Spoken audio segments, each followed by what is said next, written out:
Alors, bonsoir à tous et bienvenue au comité de démolition du lundi 8 décembre 2025. L'ordre du jour vous a été acheminé aux membres, donc si tout convient, je prendrai un proposeur, s'il vous plaît. Je vais le proposer. Proposé par M. Lévesque. Et j'appuie. Et appuyé par M. Lavoie. Donc, et ensuite, nous en avons besoin au point 2.1. On est présentement à l'approbation du procès-verbal de la séance du comité de démolition tenue le 26 mai 2025. Considérant que chaque membre du comité a reçu le procès-verbal de la séance du comité de démolition tenue le 26 mai 2025, que les membres présents déclarent l'avoir lu et qu'ils s'en déclarent satisfaits, il est résolu que le procès-verbal de la séance du comité de démolition tenue le 26 mai 2025 soit approuvé tel que rédigé. J'ai besoin d'un proposeur. Je vais le proposer, Madame la mairesse. Proposé par M. Lévesque. Je l'appuie. Et appuyé par M. Lavoie. Maintenant, au point 3, demande de démolition bâtiment principal pour le 171-173 rue Parent, zone R1. Je laisserai la parole à Mme Tremblay qui va vous présenter le tout. Merci beaucoup. Donc, au niveau de ma présentation, je vais commencer par une introduction au sujet de la démolition d'immeubles de manière générale. Ensuite, je vais présenter le contexte de la demande, le cheminement de celle-ci, puis on va parler de la question du patrimoine, de l'état de l'immeuble, de l'aspect locatif, de l'utilisation du sol dégagé, des critères du règlement sur les plans d'implantation et d'intégration architecturale.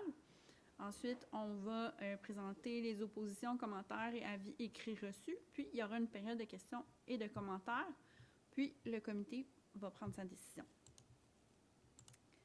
Donc, le règlement relatif à la démolition d'immeubles a été adopté par le conseil municipal de la ville de McMasterville en 2022. Ce règlement-là permet au conseil municipal d'encadrer la réutilisation du sol dégagé par la démolition d'immeubles et aussi protéger certains bâtiments qui peuvent constituer un bien culturel ou représenter une valeur patrimoniale. Avant le printemps 2022, il y avait seulement un permis de démolition qui était requis pour démolir un immeuble. Dans ce temps-là, il n'y avait donc pas d'avis public qui était publié, il n'y avait pas de séance publique qui était tenue au sujet des projets de démolition. C'est tout simplement un permis, donc on en entendait beaucoup moins parler à cette époque-là. Un terrain pouvait aussi rester vacant pour une durée indéterminée, ce que la ville souhaitait éviter autant que possible. Au niveau des statistiques, au cours des 10 dernières années, le nombre d'agrandissements et de rénovations de bâtiments résidentiels existants a été largement supérieur au nombre de démolitions sur le territoire de McMasterville. En moyenne, pendant les 10 dernières années, on a émis 1,7 permis de démolition par année, ce qui a mené à la démolition de 2,1 logements par année en moyenne pendant les 10 dernières années.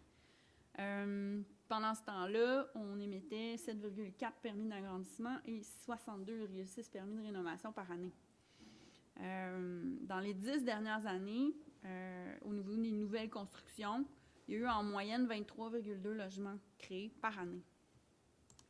On en arrive à l'année 2025. Cette année, on a délivré jusqu'à maintenant 3 permis de démolition qui ont mené à la démolition de 5 logements. Donc, 3, c'est légèrement supérieur à la moyenne des 10 dernières années, sauf que c'est un nombre qui est équivalent à ce qu'on a émis en 2015, en 2021 puis en 2022. Ce n'est pas un chiffre qui est anormalement élevé. Au niveau des nouvelles constructions, on a émis seulement 4 permis, mais il y a eu 101 logements qui ont été mis en route cette année à McMasterville. Donc, au niveau de la lutte à la crise du logement, je pense qu'on peut dire que la ville de McMasterville fait un travail très efficace. Au niveau des agrandissements, on a mis 9 permis cette année, puis au niveau des rénovations, 68 permis. Donc, encore toujours, le nombre de rénovations et d'agrandissements est largement supérieur à celui des démolitions puis des nouvelles constructions. Depuis 2018, la ville de McMasterville favorise la valorisation des matériaux de démolition par des mesures d'écofiscalité. Ainsi, il y a une tarification qui est faite par tonne métrique de résidus de démolition qui est envoyé à un site d'enfouissement. Ce qu'on souhaite faire à la ville de McMasterville avec cette réglementation-là, c'est inciter les gens à valoriser leurs déchets de démolition, puisque s'ils valorisent les déchets, il n'y a pas de coût supplémentaire qui est facturé par la ville. C'est seulement dans le cas où est-ce que c'est envoyé à l'enfouissement qu'on facture des frais supplémentaires. Donc, ça termine un peu ma mise en contexte au sujet du règlement de démolition. Maintenant, je vais arriver dans le contexte de la demande qui est à l'étude ce soir pour le 171-173 rue Parent. Donc, On a des demandes de démolition, de plans d'implantation et d'intégration architecturale et de dérogation mineure qui ont été déposées à la Ville pour permettre la démolition de l'immeuble de 2 logements qui est présent actuellement et permettre la construction d'une habitation bifamiliale avec un logement additionnel, donc un total de 3 logements, toujours sur le terrain du 171 à 173 rue Parent. Donc, le projet de démolition du bâtiment existant qui comporte 2 logements doit préalablement être approuvé par le comité de démolition pour obtenir les autorisations nécessaires pour la construction du projet de remplacement. Le bâtiment proposé, lui, aurait 3 logements. Je vais en parler plus en détail plus tard. Donc, le projet est situé dans la zone R1, sur la rue Parent. Pardon. Donc, on voit ici à l'écran la propriété visée. On voit la façade avant et la façade arrière. On voit également les propriétés du secteur. C'est un secteur qui n'a pas d'uniformité certaine. C'est des bâtiments généralement de 2 étages. Certains ont des toits plats, certains ont des toits en pente. Faible pente, toutefois. On voit qu'il y a 2 nouveaux bâtiments qui ont été construits au bout de la rue il y a quelques années, à une époque où il n'y avait pas de règlement sur les plans d'implantation et d'intégration architecturale qui s'appliquaient à l'époque. Donc, au niveau du cheminement de la demande, on l'a reçue au mois d'octobre. Donc, elle a été analysée par le service de l'urbanisme et du développement durable. Ensuite, il y a eu une présentation des demandes de plans d'implantation et d'intégration architecturale et de la demande de dérogation mineure relativement au projet de remplacement. Donc, c'est le nouveau projet qui a été présenté au comité consultatif d'urbanisme le 18 novembre. Il y a eu l'affichage d'un avis public sur le terrain le 24 novembre. Puis, dans ce cas-ci, ce n'est pas un immeuble patrimonial, donc on n'avait pas à transmettre d'avis au ministère de la Culture et des Communications.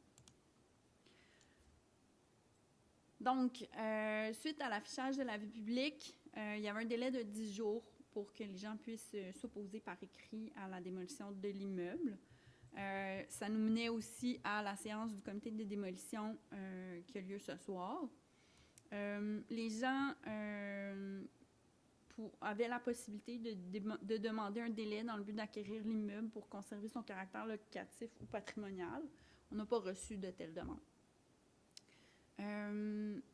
Ensuite, le comité de démolition ce soir aurait la possibilité de transmettre une demande d'avis au comité consultatif d'urbanisme s'il le souhaitait. Mais comme je l'ai mentionné tout à l'heure, le comité consultatif d'urbanisme a déjà regardé les demandes de PIA et de dérogation qui portent sur le même projet. Donc, normalement, si le comité en décide ainsi, la décision du comité devrait se faire ce soir. Suite à la décision du comité, les gens auront un délai de 30 jours pour déposer une demande de révision au conseil municipal. Ensuite, si une demande de révision était déposée, la demande serait présentée au conseil municipal du 19 janvier 2026.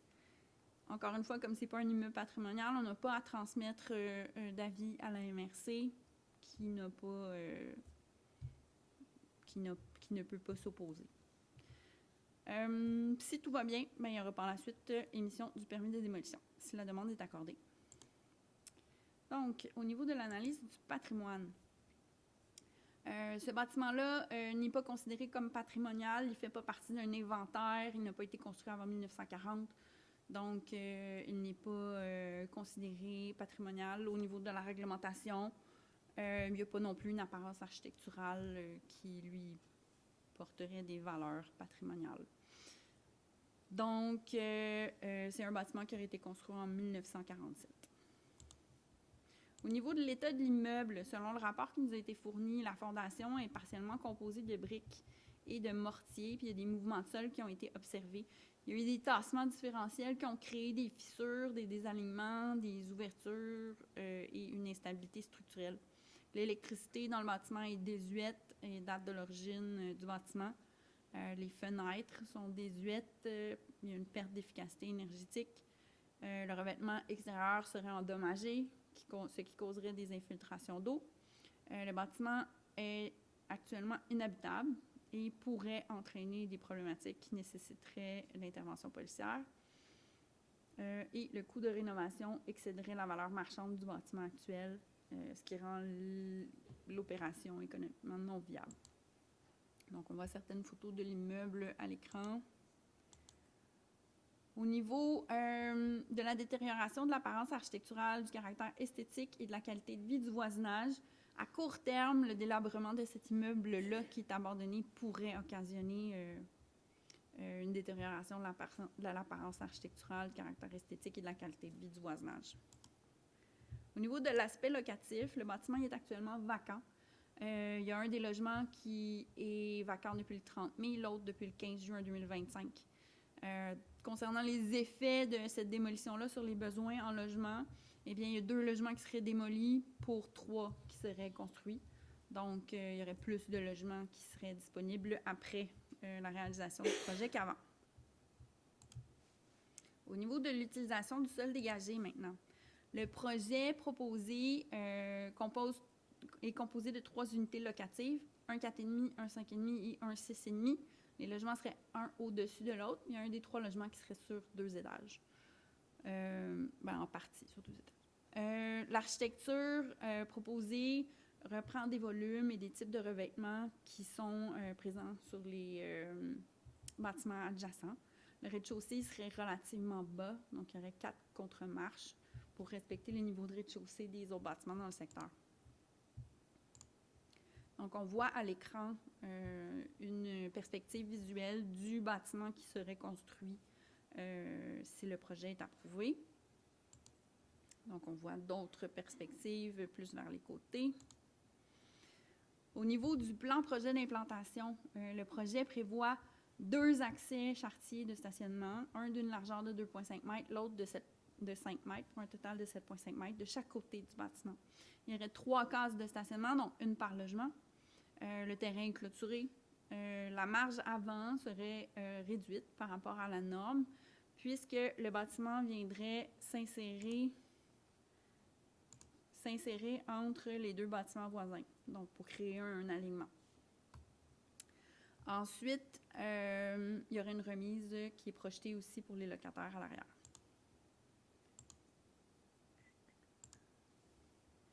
Donc, ici, on voit des détails architecturaux supplémentaires par rapport au projet, les plans des façades. Au niveau des matériaux, les revêtements extérieurs qui sont proposés, c'est du Canexel blanc neige avec des portes et des fenêtres noires. La toiture principale serait en bardeau d'asphalte gris. La toiture du perron avant serait en aluminium gris ardoise, donc la même couleur que le toit, mais un autre matériau. Les colonnes à l'avant seraient en aluminium avec un fini bois fumé. Le perron et les trottoirs seraient en béton gris pâle. Balcon arrière en fibre de verre et les balustrades des balcons arrière en aluminium blanc. Au niveau de l'aménagement paysager, le projet comporte plus de 65% d'espace vert, ce qui est très appréciable. Il y a 2 arbres matures qui seraient conservés à l'arrière si c'est possible lors de la construction. Ces arbres-là sont à évaluer pour s'assurer qu'ils sont en bonne santé et qu'ils pourraient subir les travaux de construction. Si jamais un professionnel établit que c'est nécessaire de les abattre, ils devront être remplacés. Il y a aussi la plantation d'un sapin qui est prévu en arrière et de 2 érables colonnaires en avant, avec des plates-bandes composées de buis et d'hydrangées. Il y a l'ajout d'une haie de cèdre en cour latérale gauche pour dissimuler les unités de climatisation. Et les contenants pour les matières résiduelles vont être dissimulés par une clôture. Le projet de remplacement comporte 2 éléments non conformes. Il y a l'empiètement du balcon à l'étage en cour arrière qui est de 2,44 mètres, alors que la norme est de 2 mètres maximum en temps normal. Il y a aussi l'empiètement de l'escalier qui mène au sous-sol, qui est de 5,18 mètres, alors que le maximum est de 2 mètres. Ces 2 éléments-là ont été présentés au comité consultatif d'urbanisme et au conseil pour approbation. Au niveau de l'analyse des objectifs et des critères du PIA, dans ce secteur-là de la zone R1, on veut s'assurer un développement en harmonie avec le milieu d'insertion. On veut préserver l'intimité et la tranquillité des résidences voisines. On veut assurer la construction de bâtiments de qualité, adapter l'architecture des bâtiments au milieu d'insertion et à l'environnement du projet, tout en prenant en compte l'usage exercé dans le bâtiment. On veut prévoir des aménagements paysagers qui mettent en valeur les bâtiments. On veut minimiser les impacts visuels des aires de stationnement et on veut minimiser les îlots de chaleur. Les critères quant à l'implantation, à l'architecture et à l'aménagement du terrain s'appliquent au projet de remplacement. Les marges avant proposées s'intègrent dans l'alignement des résidences adjacentes, comme je l'ai mentionné tout à l'heure. La pente de la toiture du bâtiment principal serait à 4 versants avec une pente faible. La hauteur totale du bâtiment serait de 8 mètres et le rez-de-chaussée serait assez bas pour s'intégrer au niveau de rez-de-chaussée des voisins. Le revêtement extérieur proposé est sobre et s'intègre harmonieusement au milieu d'insertion. Il y a plusieurs bâtiments voisins qui comportent aussi un revêtement horizontal de couleur pâle. Le revêtement va descendre assez bas près du sol pour camoufler la fondation. Il y a la galerie avant qui sera en béton, les colonnes et les garde-corps en aluminium bois fumé, comme je l'ai mentionné. Les ouvertures, certaines seraient noires, celles de l'avant seraient noires et les autres seraient blanches sur les autres côtés. Donc, l'emplacement des cases de stationnement permet de réduire les surfaces imperméables sur le terrain. Le projet propose l'utilisation de pavés de couleur pâle pour le trottoir en avant et pour les contours de cases. Il y a la plantation d'arbres aussi qui vient minimiser les îlots de chaleur. Il y a les arbres existants qui devraient être conservés et qui seront remplacés si jamais ça s'avère nécessaire de les abattre. Le pourcentage d'espace vert est élevé sur le projet.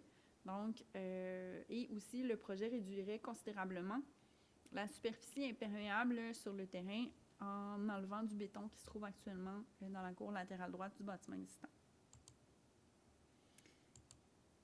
On n'a reçu aucune opposition écrite par rapport au projet pendant la période où les gens pouvaient nous déposer une opposition. On n'a pas reçu non plus de communication d'une personne qui serait intéressée à acquérir l'immeuble. Donc, on en arrive à la période de questions et de commentaires.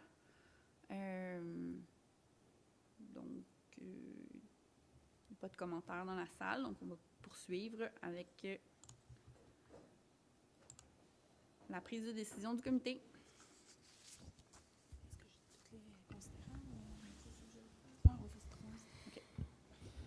Donc, considérant que la demande porte sur le lot 4 493 216 afin de démolir une habitation bifamiliale isolée située au 171-173 rue Parent et d'y construire un bâtiment bifamilial avec un logement additionnel pour un total de 3 unités.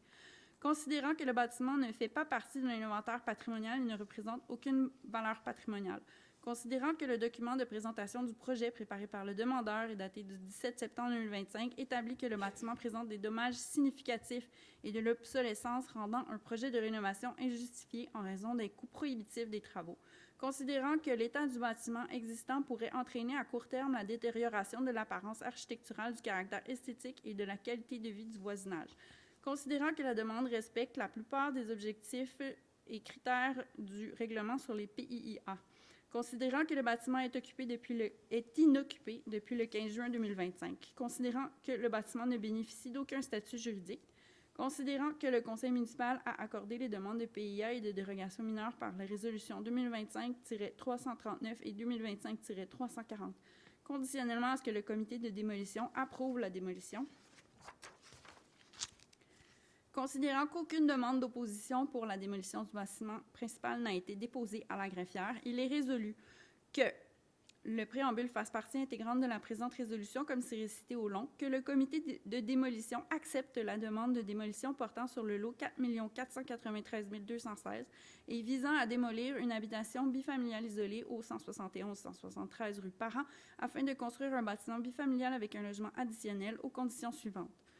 Que les travaux soient réalisés dans un délai maximal de 24 mois suivant l'approbation du comité de démolition, que le dépôt de garantie exigé dans le cadre du PIA serve également à garantir le respect des critères de la demande de démolition, que le tout soit conforme au programme préliminaire de réutilisation du sol dégagé comprenant les principaux éléments suivants. Une habitation bifamiliale de 2 étages avec un logement additionnel, un niveau de rez-de-chaussée comportant au plus 4 contre-marches, un revêtement extérieur composé d'un matériau noble et de couleur pâle, une proportion d'espace vert d'approximativement 65 %, une variété dans la typologie des logements, 3 cases de stationnement en cour avant, et un aménagement paysager composé d'une bonne variété d'espèces. Je la propose. Proposé par M. Lavoie Et je vais l'appuyer. et appuyé par M. Lévesque. Au point 3.2, modification de la résolution CD 2025-03, demande de démolition bâtiment principal au 129 rue Bretagne, zone R8. Donc, par rapport à cette demande-là, je vais présenter le contexte. Ensuite, il y aura une période de questions ou de commentaires, puis il y aura la prise de décision du comité. Donc, au niveau de l'historique de ce dossier-là, le comité de démolition a autorisé la démolition du 129 rue de Bretagne dans une résolution le 26 mai 2025. Cette autorisation-là a été confirmée par le conseil municipal dans une résolution le 7 juillet 2025. Ensuite, le conseil municipal a adopté une résolution cadre autorisant l'utilisation des pouvoirs municipaux issus du projet de loi 31 pour accélérer le développement de logements par le conseil municipal le 17 novembre 2025. Puis, le 1er décembre 2025, le conseil municipal a adopté un projet de résolution qui vise à autoriser un projet de construction de bâtiments résidentiels multifamilial au 141 rue de Bretagne. Donc, au départ, le comité de démolition avait inclus certaines conditions dans son... donc, il y avait certaines conditions qui avaient été incluses dans l'autorisation de démolition. C'était indiqué que les demandes de PPC-MOI et de PIA devaient être approuvées par le conseil municipal. C'était également indiqué que les travaux devaient être réalisés dans un délai de 30 mois suite à la délivrance du permis de démolition et que le dépôt de garantie exigé dans le cadre du PPC-MOI devait également servir à garantir le respect de la demande de démolition. Considérant les modifications aux conditions d'autorisation de la démolition qui ont été adoptées par le conseil municipal et la volonté du conseil municipal d'utiliser les pouvoirs prévus par la loi modifiant diverses dispositions législatives en matière d'habitation, le projet de loi 31. C'est opportun dans ce cas-là de modifier les conditions qui ont été mentionnées précédemment. Donc, le projet était supposé être approuvé par les démarches de PPC-MOI et de PIA. Donc, et puis, finalement, mais ça va être autorisé en vertu des pouvoirs spéciaux du projet de loi 31. Donc, ce qui est proposé aux membres du comité de démolition, c'est de remplacer les conditions que j'ai mentionnées précédemment par des nouvelles conditions. Donc, que le projet de construction d'un bâtiment résidentiel multifamilial soit approuvé par le conseil municipal, soit par les pouvoirs prévus par la loi modifiant diverses dispositions législatives en matière d'habitation, donc le projet de loi 31, ou par l'approbation d'un PPC-MOI et de PIA. Que les travaux soient terminés dans un délai maximal de 30 mois suivant la plus tardive des approbations de démolition ou l'approbation du projet de construction d'un bâtiment résidentiel multifamilial. Que les travaux de démolition, de construction et d'aménagement du terrain et du stationnement aient une durée maximale de 24 mois à compter de la date de délivrance du permis de démolition. Que le dépôt de garantie exigé dans le cadre de l'approbation du projet de construction d'un bâtiment résidentiel multifamilial serve également à garantir le respect de la demande de démolition. Donc, on en arrive à la période de questions et de commentaires. Pas de questions. Donc, ça nous mène à la prise de décision du comité.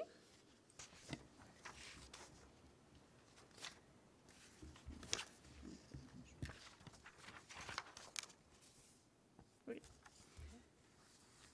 Donc, considérant que le comité de démolition a approuvé la démolition du bâtiment principal situé au 143 rue de Bretagne dans sa résolution CD-2025-03 datée du 26 mai 2025, considérant que le conseil municipal a confirmé la décision du comité de démolition autorisant la démolition du dit bâtiment dans sa résolution 2025-184 datée du 7 juillet 2025, considérant l'adoption de la résolution cadre 2025-317 autorisant l'utilisation des pouvoirs municipaux issus du projet de loi 31 pour accélérer le développement de logements à McMasterville par le conseil municipal le 17 novembre 2025. Considérant l'adoption du projet de résolution 2025-343 lors de la séance ordinaire du conseil municipal du 1er décembre 2025, visant à autoriser un projet de construction d'un bâtiment multifamilial au 141 rue de Bretagne en vertu des pouvoirs prévus à la loi modifiant diverses dispositions législatives en matière d'habitation et que cette procédure pourrait remplacer celle de PPC-moi et de PIA qui était envisagée précédemment, considérant qu'il y a lieu de modifier certaines conditions liées à la résolution CD-2025-03 dans le cas où le projet de réutilisation du sol dégagé suite à la démolition du 129 rue de Bretagne est autorisé par un autre pouvoir municipal que le PPC-moi. En conséquence, il est résolu que le préambule fasse partie intégrante de la présente résolution comme c'est récité au long, que le comité de démolition remplace les conditions prévues à la résolution CD-2025-03 suivante, que les demandes de PPC-moi et de PIA soient approuvées par le conseil municipal, que les travaux soient réalisés dans un délai maximal de 30 mois suite à la délivrance du permis de démolition, que le dépôt de garantie exigé dans le cadre du PPC-moi sert également à garantir le respect de la demande de démolition par les conditions qui suivent,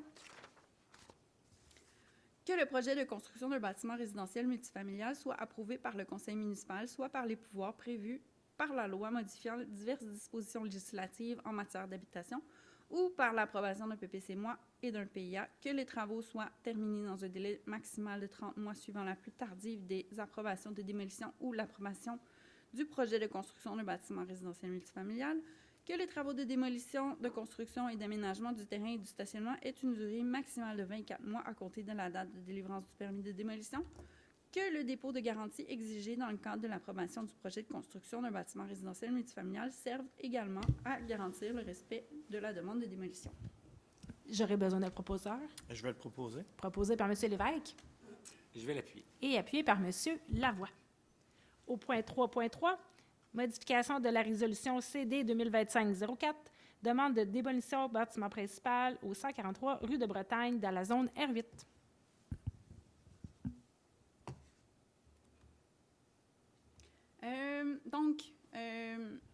Je vais aller rapidement sur la présentation de ce dossier-là. C'est exactement le même dossier que celui qui a été présenté précédemment, sauf que c'est relativement au 143 rue de Bretagne plutôt que le 129. Donc, s'il n'y a pas de questions non plus par rapport à ce dossier-là, on en arriverait tout de suite à la prise de décision du comité. Parfait. Donc, j'ai besoin d'un proposeur. Je vais le proposer. Proposé par M. Lavoie Et je vais l'appuyer. et appuyé par M. Lévesque. Donc, s'il n'y avait pas d'autres points à l'ordre du jour, ce serait la levée de la séance. J'aurais besoin d'un proposeur. Je vais proposer. Proposé par M. Lévesque Et je l'appuie. et appuyé par M. Lavoie. Donc, merci à tous. Merci, Mme Tremblay, pour ces présentations. Au plaisir. Bonne soirée.